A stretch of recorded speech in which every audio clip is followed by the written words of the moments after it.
कोई आयोजन करते या सगळ्याचं ब्रिक्स फ्रेंडशिप सिटीज कॉन्क्लेव्ह 2026चं आयोजन मुंबईमध्ये होतं आहे. हे अतिशय आपल्या राज्यासाठी मुंबईसाठी अभिमानाची बाब आहे आणि अनेक देशातले लोक यामध्ये पॉलिसी मेकर आहेत. नवीन टेक्नॉलॉजी आहे, नवीन नवीन आयडियाज आहेत आणि एकमेकाला इथे कॉन्फरन्समध्ये शेअर करतील.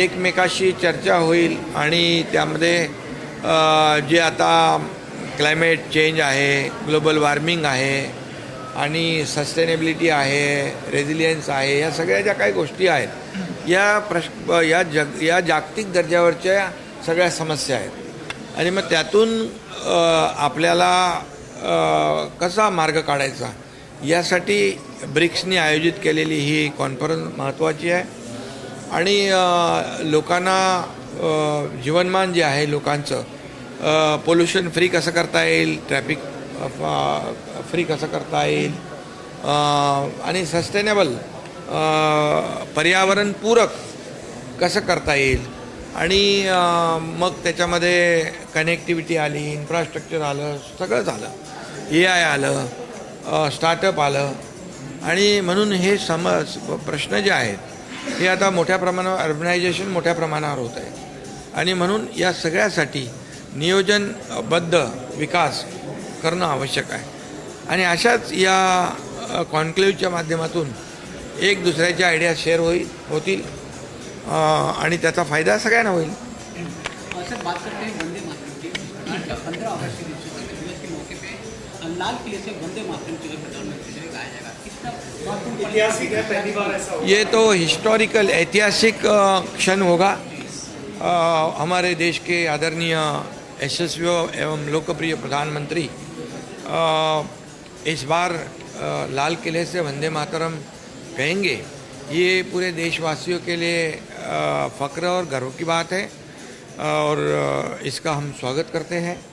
ये देशभक्ति और राष्ट्रभक्ति एक ऊर्जा और प्रेरणा देने वाला एक ऐतिहासिक क्षण.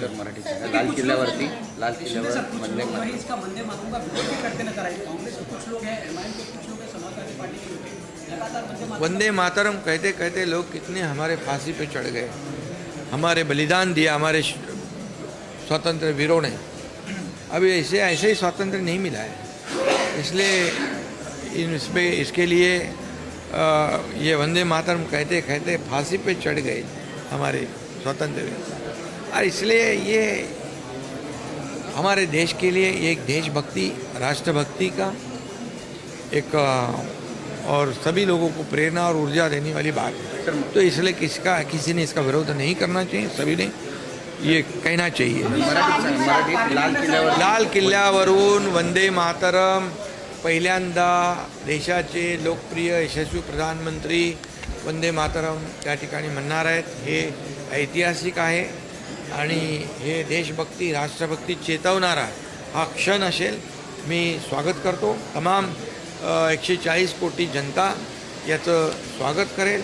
खऱ्या अर्थाने देशाला पुढं नेण्याचं काम, देशाला आर्थिक सत्ता बनवण्याचं काम आदरणीय प्रधानमंत्री नरेंद्र मोदीजी करतायत आणि राष्ट्रभक्ती जागृत या ठिकाणी या वंदे मातरम लाल किल्ल्यावर म्हणण्यामुळे अनेक युवक आणि सगळे नागरिक यामध्ये त्यांच्या मनामध्ये एक राष्ट्रभक्तीचा अंगार फुलेल आणि हे त्याचं मी स्वागत करतो. राज्यात स्वातंत्र्य दिन पालकमंत्री पदाचा